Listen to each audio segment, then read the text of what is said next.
तो फाइनली हम जा रहे हैं अपने घर वालों के साथ फैमिली पिकनिक के लिए। तो जो मेरे घर वाले हैं ना वो बहुत ज़्यादा बोरिंग है, उन्हें कहीं पे भी ले जाना बहुत मुश्किल है। लेकिन इस बार हमने भी उनकी नाक में दम कर दिया और जब तक वो मान नहीं गए हम लगे रहे उनको मनाने के लिए। तो ईद का मौका था, हमारी खाला भी आई हुई थी, तो मैंने सोचा क्यों ना उन्हें मनाया जाए और वो मेरी मम्मा को मना लेंगी। सबको मना मुनू के बहुत मुश्किल से हम निकले फैमिली गैदरिंग के लिए। जो हमारी डेस्टिनेशन थी वो थी गुप्तार घाट। तो हम सब रेडी हो गए घर पे और खाला को भी हमने फ़ोन करके इन्फॉर्म कर दिया कि मम्मा मान गई हैं, तो वो भी निकल जाएं घर से रेडी होके। हमने किया एक ई रिक्शा बुक और निकल गए और थोड़ी देर में हम अपने डेस्टिनेशन में पहुंच गए। गेट पे ही मेरे सारे कजिन ने टिकट लिया और अंदर इंटर किया। बच्चे देखते ही सबसे पहले झूले पे टूट पड़े। हमारी खुशी देख के कोई भी बता सकता था कि ये जेल से निकले हुए कैदी हैं।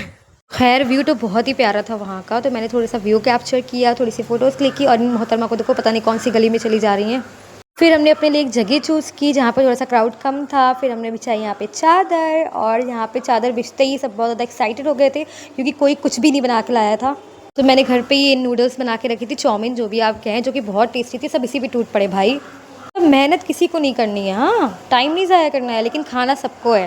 पैसे खर्च कर लेंगे लेकिन मेहनत नहीं करेंगे, मतलब सही है भाई। खैर उसके बाद मेरे भाई और बहन इस ट्रेन पे जो पूरी मतलब गार्डन का व्यू कराती है, इस पे जा बैठने के लिए बहुत ज़्यादा उत्सुक हो रहे थे। खालू ने इन लोगों को इस पे बैठाया। मैं नहीं बैठी थी क्योंकि मुझे इस प्यारे प्यारे व्यू को कैप्चर करना था। फिर साइड में पता है एक गिफ्ट शॉप भी थी वहाँ पे, जो कि बहुत ज़्यादा एस्थेटिक लग रही थी गाइस। खैर मैं उसके अंदर नहीं गई क्योंकि मुझे पता था वहाँ पे चीज़ें बहुत महंगी होंगी। बाद मेरी कज़िन को मतलब इन मोहतरमा को करनी थी बंजी जंपिंग के लिए, बहुत एक्साइटेड हो रही थी मोहतरमा, लेकिन ऊपर जाके ना इनकी जो हालत हुई है। खैर देखने में तो बहुत एडवेंचरस लग रहा था, मेरा भी मन कर रहा था, लेकिन मैं कैसे जाती वहाँ पे, कैसे लगती वहाँ पे, जैसे कि ये लग रही है छिपकली लटकी हुई। तो उन्होंने अपनी बंजी जंपिंग जो भी कहते हैं इसे, उसको एंजॉय किया। फिर ये नीचे आई तो इनकी हालत टाइट हो गई थी। खैर इसको देख के मुझे बहुत ज़्यादा खौफ आ रहा था कि लोग कैसे कर लेते हैं। इस लड़की की बड़ी हिम्मत है भाई।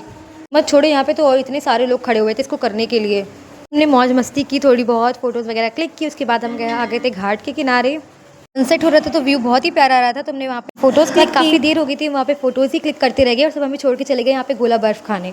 फिर हम भी जल्दी जल्दी वहाँ से निकले और पहुँच गए खाने के लिए। फिर हमने गोला बर्फ़ एंजॉय किया और मम्मा लोग यहाँ पे बैठ के पकौड़ी और पता नहीं क्या क्या एंजॉय कर रही थी। ज़्यादा क्लिप नहीं ली। उसके बाद फिर हम निकल गए यहाँ से क्योंकि रात बहुत ज़्यादा हो गई थी। हमको घूमते घूमते घूमते घूमते भाई रात का व्यू तो और भी ज़्यादा प्यारा लग रहा था। यहाँ पे ये चाँद तो और भी ज़्यादा प्यारा लग रहा था। ये मेरे फ़ोन में बल्ब जैसा दिख रहा है लेकिन रियल में बहुत ही प्यारा लग रहा था, बिल्कुल येलो येलो।